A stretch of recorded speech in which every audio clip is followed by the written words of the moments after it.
We are hearing Remembrance of Srila Prabhupada by His Holiness Indradumna Maharaj. Continuation. We stopped somewhere in 39 minutes last week. We'll continue from there. Hare Krishna. If you're not able to hear, please shout out so that I'll play the recording now. Hare Krishna. Several times. On one visit, 1973, 74, he came to install Radha Parish Ishwara. And during the installation ceremony, it's a very simple installation ceremony, we had Radha and Krishna in two big buckets. We did the installation ceremony like that, and I was standing next to the Vyasasan, and as they were bathing Srimati Radharani, she had a little, the color of the marble was kind of a deep, like a rose color here in her face, right in her cheek. And Prabhupada thought that it was just something from the Abhishek, maybe the ghee mixed with some color or turmeric or something. And I remember I was looking at the installation, watching the installation, and then Prabhupada got up off his Vyasasan, and he was walking with so much concern and so much care and love towards the deity of Radharani. And when he got up very close to her, he folded his hands, and then he went like this on her face. He thought it was something that could be removed, but it was the color of the marble. He went like this so much. And I was watching that, I was thinking, Prabhupada, he doesn't see the deity as marble. He's actually seeing that Radharani is there. And he's treating her with so much love and devotion. I remember how careful he was doing like that. And for me, just that one incident convinced me so much about deity worship. Like the pujaris pray before they do the puja. My dear Lord, you are not a statue. You are directly the son of Maharaj Nanda. And although I didn't know that quote at that time, Prabhupada's his intimate dealings with the deity convinced me the deity is not stone, it's actually Krishna, actually Radha. Like he said when he installed the little small Radha and Krishna in Los Angeles. He said, if you see these deities as brass, they'll remain brass to you forever. But if you follow the rules and regulations of Scripture and you worship them with love and devotion, he said, one day these deities will speak to you. So like this, Prabhupada did so many great things around the world, so monumental achievements.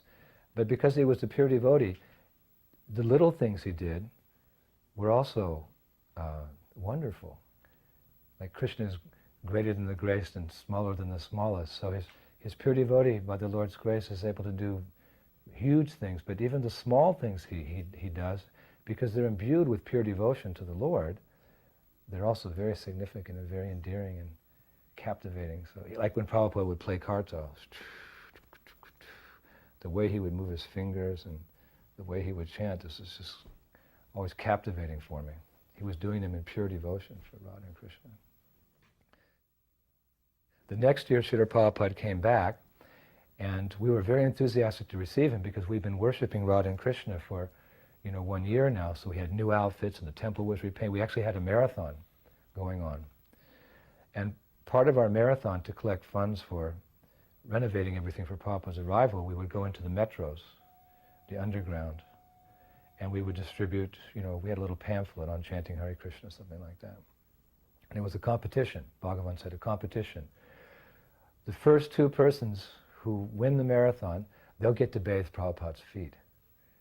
So myself and we'd go in when it was dark. We'd go in the early morning, just get up and chant our rounds. We'd go into the metro. We'd come out at night, 11 o'clock at night. For 1 month, I didn't see the light of the sun.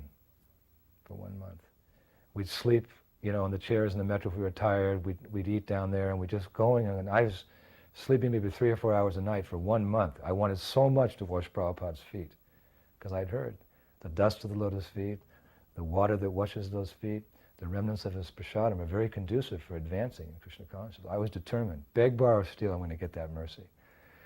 So me and Vagarva, my godbrother, we were like a team. We were going on, and we won that marathon.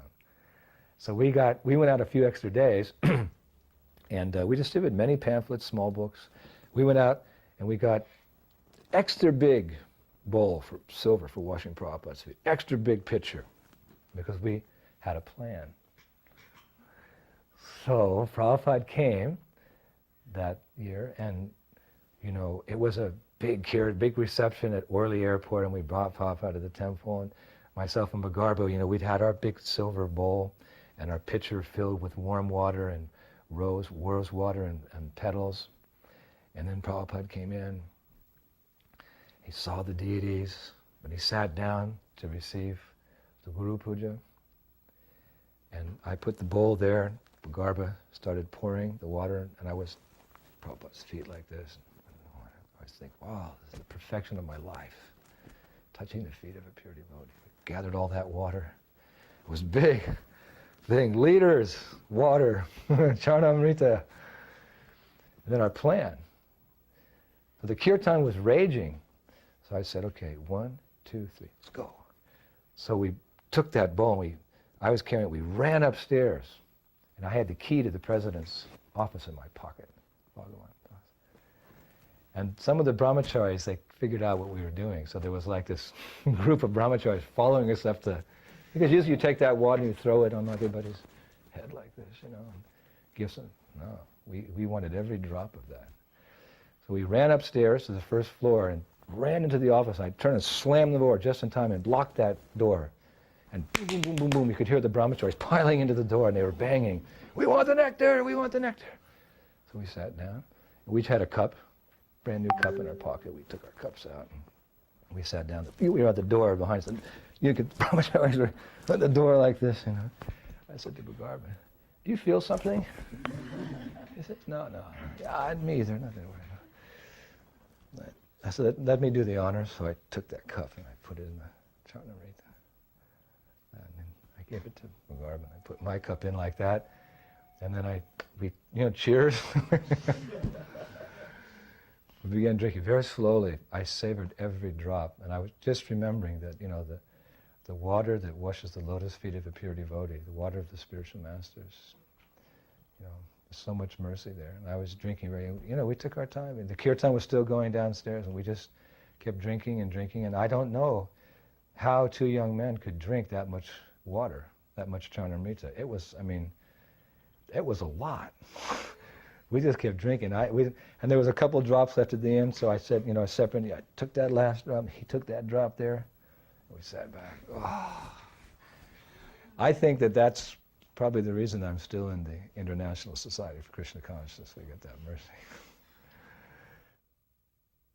So then I took the key and I opened the door. About 20 brahmacharis just piling. They were actually tumbling in because they didn't expect the door to open. They pummeled. They all got up. "Where's the mercy? Where's the Charnamrita?" I'm still sitting there. I said to Bhagarva, I said, "The mercy?" He said, "What are they talking about?" I said, I don't know. We still have our cups in our hand against the door. And the boy said, "The Charnamrita, you took all the Charnamrita." "Oh, Charnamrita, sorry boys. Hare Krishna. Beg, borrow, steal. You got to get the mercy." Well, then Bhagavan came and said, "What are you all doing up here?" Nothing. We're just coming back down." I said, "I'll be down there in a minute. I have to use the toilet." But we came down and we, the lecture there. And then Prabhupada, he was sitting there, and then after the kirtan, so he took his kartals. And he started chanting, "Jaya Radha Madhava Kunja Bihari Gopi Janabalabha Girivardhan."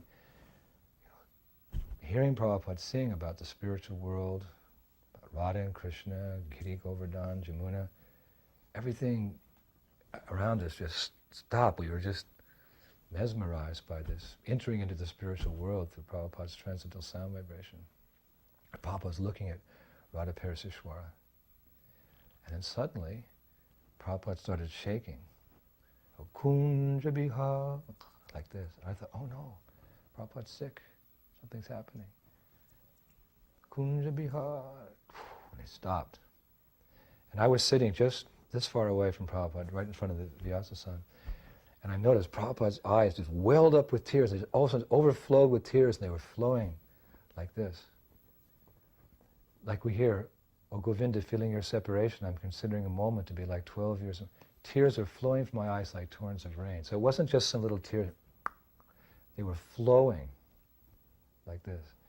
And I was sitting there looking at Srila Prabhupada, and I was thinking, wow, here I am in the material world, and Prabhupada's in the spiritual world. He's in Vrindavan. And by his causeless mercy, I'm getting a glimpse of what it's like to be in Vrindavan, to have love for Radha and Krishna.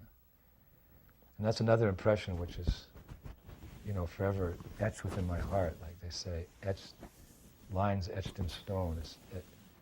Just remembering that, it convinced me so much. If there's anything that convinced me about Krishna consciousness, it was just seeing the symptoms of love manifested. I couldn't understand it. It's still far beyond me, but I'm convinced just from that one incident of Prabhupada shedding tears of love. And then he stopped.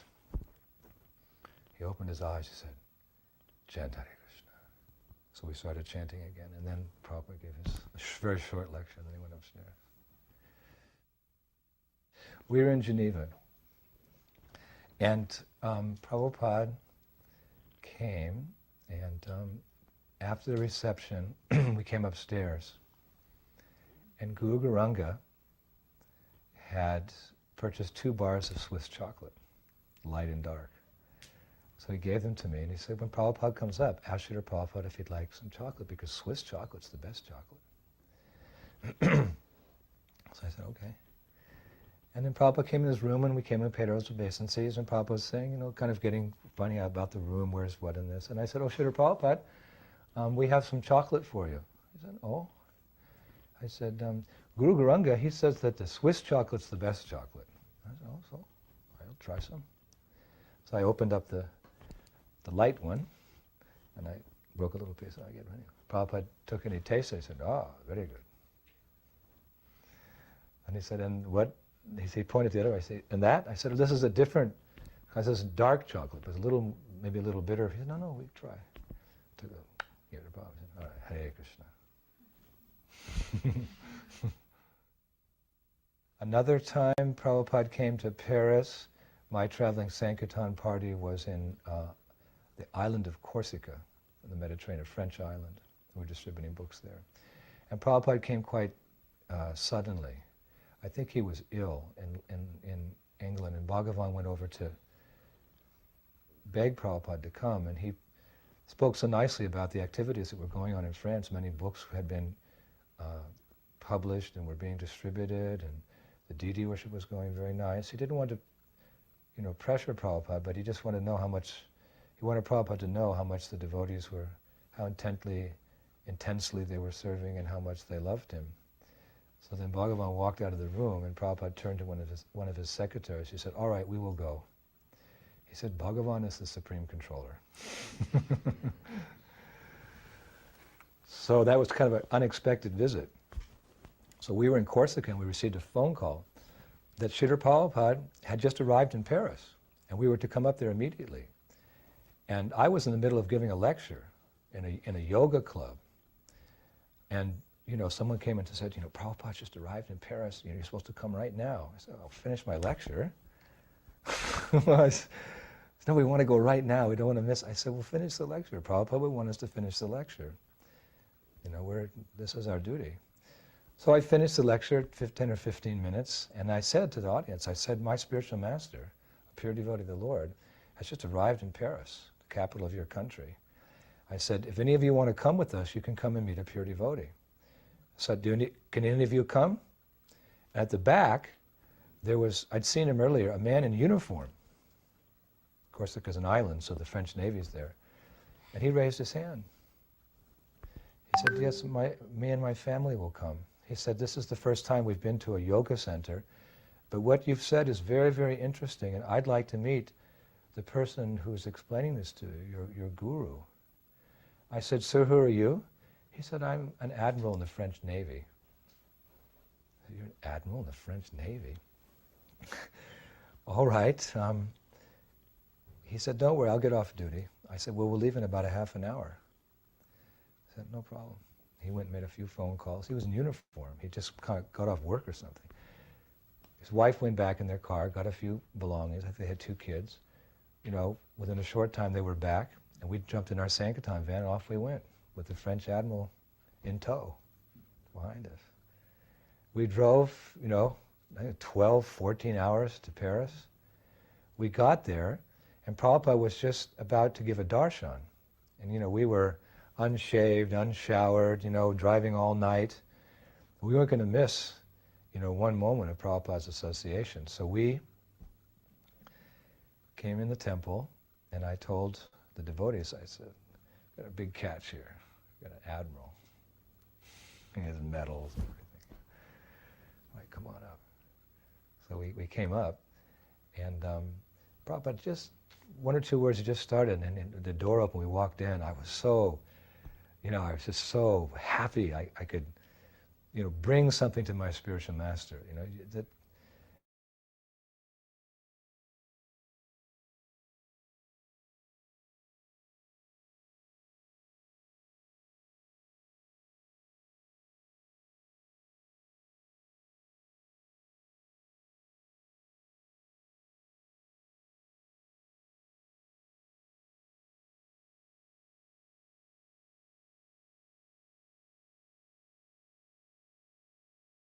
respectful. When he saw Srila Prabhupada, So he sat down, I asked his wife,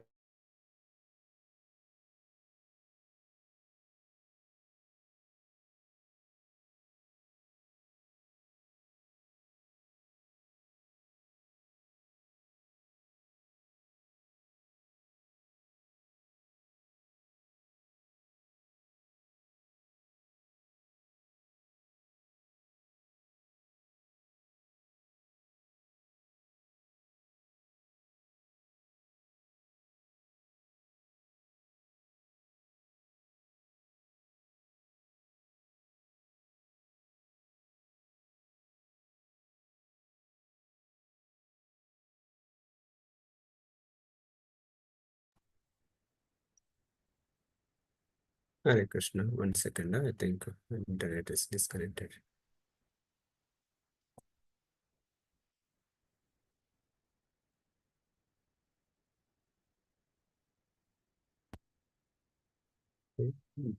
Devotees. you can use your work to serve God. And Prabhupada was preaching like this. And the Admiral was drinking in every minute of it. Oh, yes. And then he started speaking Prabhupada, other things, reincarnation, karma, and these are all very new to the Admiral, but he was all ears. 45 minutes, Prabhupada preached just to him. And then in the end, the Admiral said, what do I call you? And I said, call him Srila Prabhupada. So he tried Srila Prabhupada. This is very interesting for me. He said, very, very interesting. He said, I don't know what's happened. I just came to a yoga club, with my wife wanted to go, and now I'm sitting here in front of you, a very special person. He said, if I want to understand this philosophy, what should I read? So Prabhupada said, Bhagavad Gita. One of the servants went and got Bhagavad Gita in French. He said, this is our French Gita. He said, you have to read this. And the Admiral looked at it as a big book. He said, well, I may not have time to read the whole book. So if he looked at it, he said, there's different chapters. He said, of all the chapters in this book, which chapter should I read, concentrate on? And Prabhupada said, 9th chapter. You read the 9th chapter, and then you'll understand everything about Krishna. And the man, he went like this. He took the Bhagavad Gita, received the Bhagavad Gita from Prabhupada, instruction, which chapter to read. And he got the blessings of, then he left. Everything happened so quickly. We were so young in those days, we didn't, I didn't get his address. Get his telephone number. We were just driving up to Paris to see Srila Prabhupada, and there we were, and then the Admiral was gone. I thought, boy, I wish I had gotten his contact, Years later, in Paris, I was distributing books near the Mairie, near the mayor's office. And I came that morning, I saw there was a big function happening there. There was all cordoned off by the police, and there were, police cars, and the lights were going, and I thought, wow, this is great. I'll get in there. There must be a big event, a lot of important people there. I'll get in there somehow and distribute books to all the, maybe I'll get a book to the mayor or something. And I got in, and the police threw me out. They just took me, get out of here. And then I looked over, and they were a group of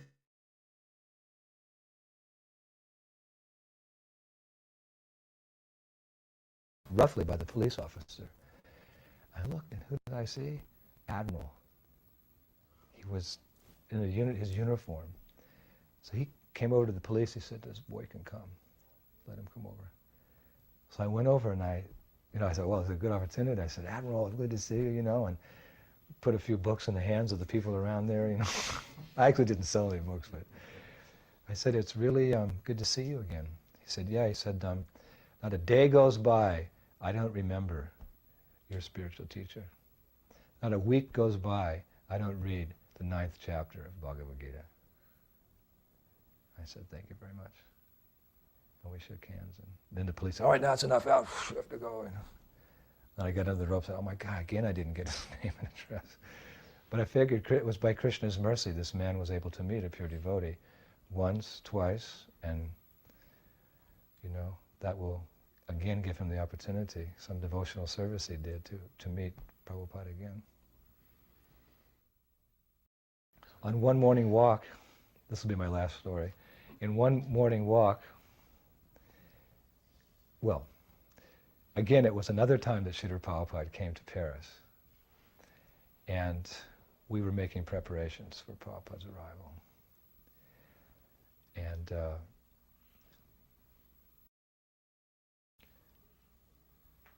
we were getting everything ready, and then there was a knock on the door.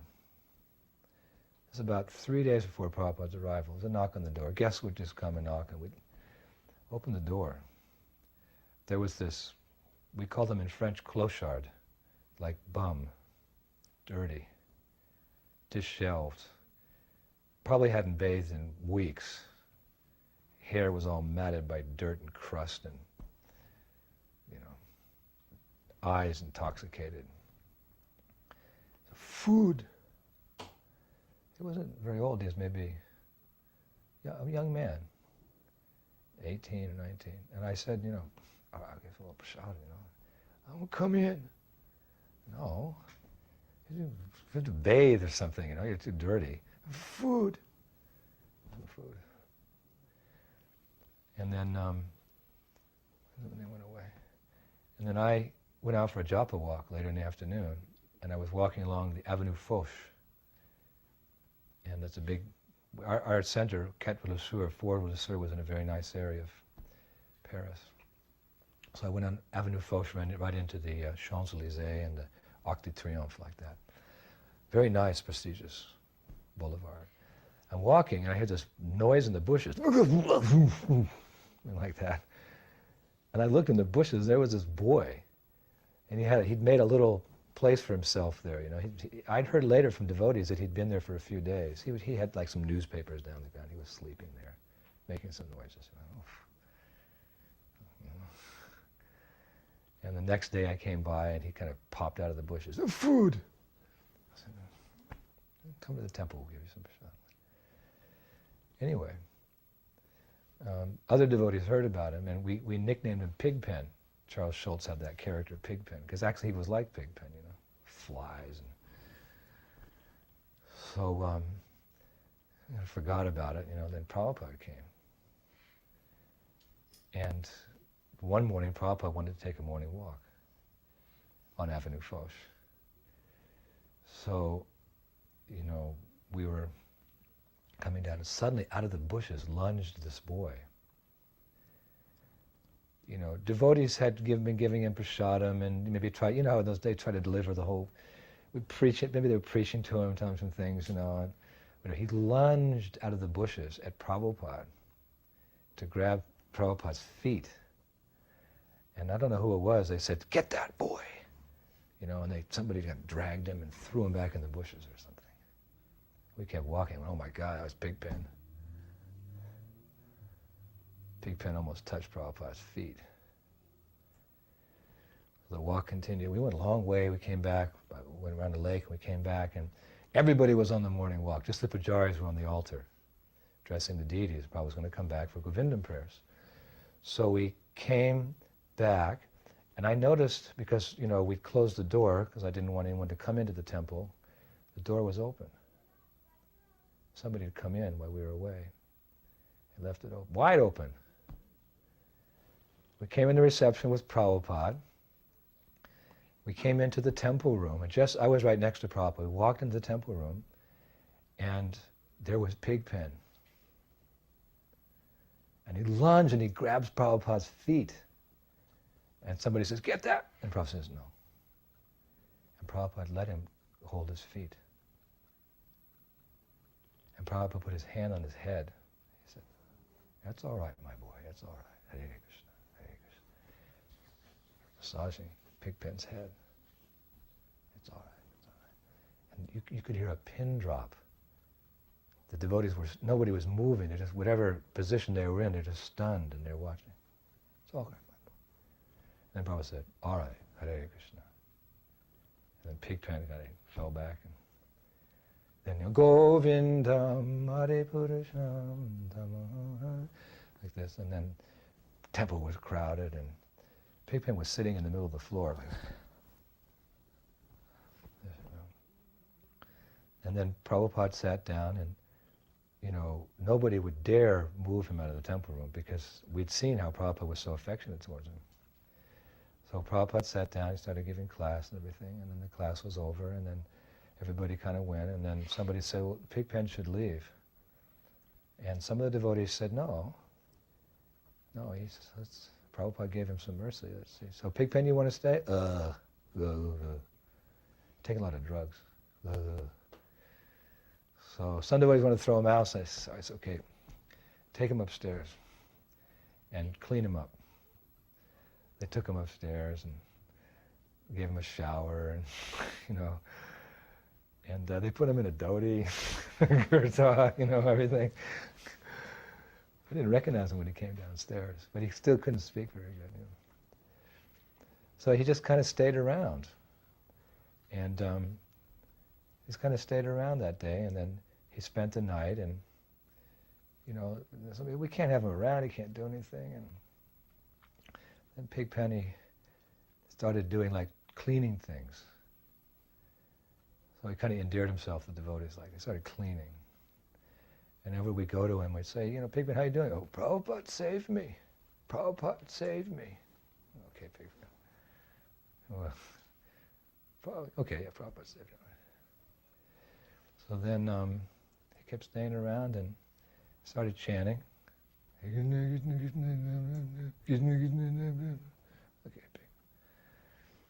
and then a couple of weeks later, it was time for me to go on traveling Sankirtan in my van.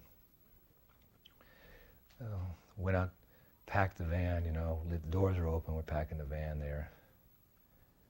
And then some more book came out, and Pigpen was sitting in the passenger seat, the front passenger seat. I said, "Pigpen, what are you doing here?" He said, "Going to Sankirtan." I said, "Pigpen, you're doing a good job cleaning the temple, "Going to Sankirtan." I said, "Pigpen, why?" He said, "Prabhupada saved me." And I went, "Oh, Pigpen." "All right, we'll give you a chance. You come out and you can clean the van." So he said, "All right." We had to get his things together, to go upstairs and get his little things together and put them in the van. He was just sitting there. So then we left. Pigpen in the front seat. I was driving, looking over, and oh God, look at this guy. And he somehow gotten a book bag, and he put some books in it. So in those days we were doing the parking lots. So we got to the parking lot, and we're getting our book, and the first one out of the van was Pigpen in his dhoti. Thinking, "Oh my God, what's this guy doing? He's going to get us arrested here, And he runs out, and I said, "Somebody go get him. What are we going to say? What are we going to do, I said, "Okay, he'll be back in a minute. He'll get scared out there." So, we'd had a big breakfast, we were like packing our bags and, talking to each other, and then looking, it looks like Pigpen's doing a book over there. Entrance to the shopping market, Hey, Pigpen, look at doing a book. Yeah, his bag was packed. So, we were late. I don't remember what it was. We were kind of tired or something from the night before. Just as we're getting ready to leave the van, about an hour later, Pigpen comes back, no books in his bag. I said, What happened? He probably dumped him. And no, we saw him distributing the book. I said, Pete, how'd you do that? What did you tell the people? I tell people that Prabhupada saved me. That was his mantra. But he was transformed from whatever he was before. There's that verse Sanatana Goswami says, it's like bell metal can be changed into gold by a chemical process. So someone who has the training and diksha from a pure Vaishnava devotee of the Lord, he can become Brahmana. He can be more than Brahmana. He can be Vaishnava. The transformation was so quick in the heart of Pigpen, it just created so much faith in all of us in the process of Krishna consciousness, Prabhupada's mercy. Prabhupada transformed that boy, just rubbing his head. It's all right, boy. It's all right, my boy. Hare Krishna, all right. What Prabhupada gave that boy during those 20 seconds, who can understand? He reached it, Prabhupada, grabbed his feet, and he was holding on to Prabhupada's feet in the temple room, like this. So then Pigpen became a big book distributor. Speech cleared up, and he started talking nicely, started giving classes, and eventually he took initiation. And his name was Rasada Das. And for many, many years he was with us in France. And then, after some years, the French yatra changed, and I left, and he left, and I haven't seen him since that time. But I did receive some news that years later he was distributing books in America, in New York. This was a good, 20 years ago or something. But all glories to Srila Prabhupada's mercy to transform the Jagai and Madhais of the modern day, the modern era. Hare Krishna.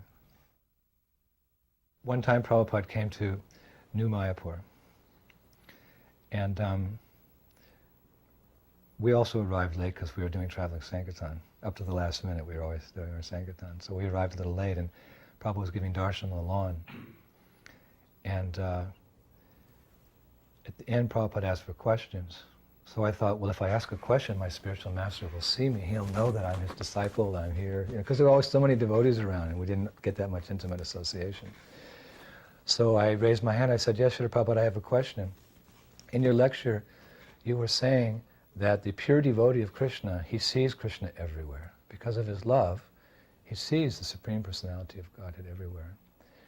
But in the Shikshastakam prayers, Lord Chaitanya is in the mood that he's feeling separation from Krishna. And thus he's feeling a moment to be like 12 years or more in separation. So how do we understand this?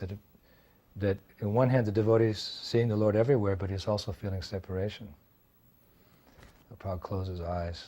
I was just sitting very close to Prabhupada. He closed his eyes. It's a deep subject, Vipralamba Bhav. Feeling loving sentiments for the Lord in separation. And then he opened his eyes, he leaned over and he said, this is a very difficult question, he said, for advanced devotees. He said, someday when you're advanced, you will understand the answer to this question. That's all he said. But I felt like, in the Chaitanya Charitamrita, there's the story of one devotee who Mahaprabhu was not pleased with them, Mukunda Datta, who he had been going to hear from some impersonalists. He had attending their meetings. And when Mahaprabhu heard this, he ostracized him. I will not see this devotee. But on the plea of the Vaishnavas, all right, I'll see him after 1 million births. So he started dancing and echoing, oh, Mahaprabhu's agreed to see me. After 1 million births. So when Prabhupada said that, one day when you're advanced, you will I thought, okay, by Prabhupada's mercy, one day I'll achieve some level of Krishna consciousness where I'll get the answer to that question. Devotee is a perfect gentleman, and I saw that Prabhupada, he was willing to preach to anyone and everyone. He always had time for anyone who came. He was the perfect listener, and he was always able to give the expert advice according to where that person was at in Krishna consciousness. And he was so expert that he could touch the heart of anyone who came, even if a person was antagonistic. I saw this in some like one lecture, one darshan Prabhupada was giving in Paris, and he said, "Are there any questions?" And one lady, she raised her hand. She said, "Swamiji, what was I in my last life?" And Prabhupada ignored the question. And then he took another question. Then she stood up, "Swamiji, I want you to answer my question. What was I in my last life?" And then Prabhupada ignored again. And then third time she asked, and Prabhupada said, "This is not a relevant question. Pariprashana sevaya."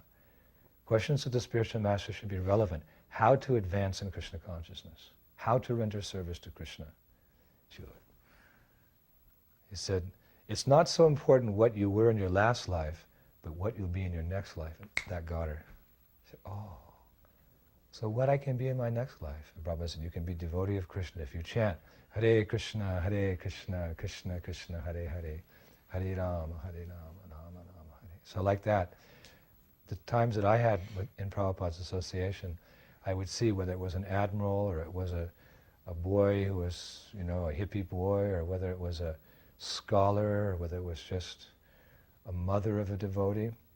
Prabhupada was so expert that he could interest them somehow in Krishna consciousness. They would go away with a favorable impression of Krishna consciousness. So that, for me, that's like a perfect gentleman.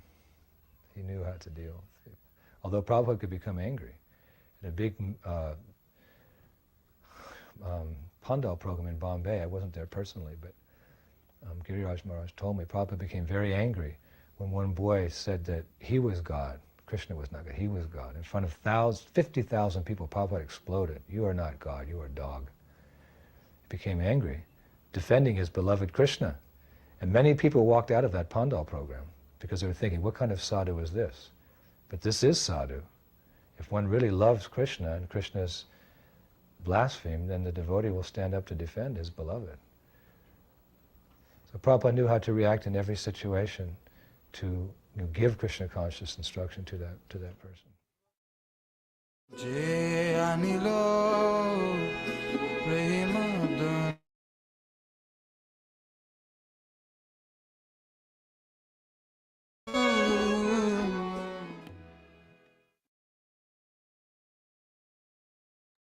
Hare Krishna devotees, Dandat Pranam. 1 second.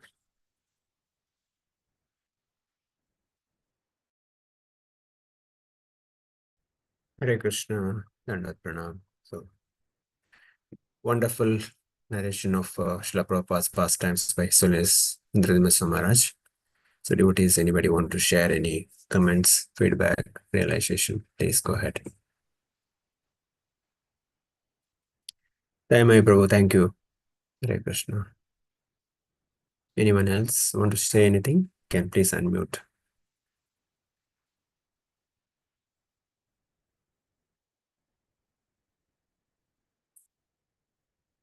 Okay, so if no other comments, we'll end here. Vancha kalpatarubhyasya kripasindhubhyavach patitana pavanebhyo vaishnavebhyo namaram ananta koti vaishnav vrinda ki jai. Srila Prabhupada ki jai. His Holiness Indradumna Maharaj ki jai. So we'll see you tomorrow, same time. Hare Krishna. I'll end the meeting now for all.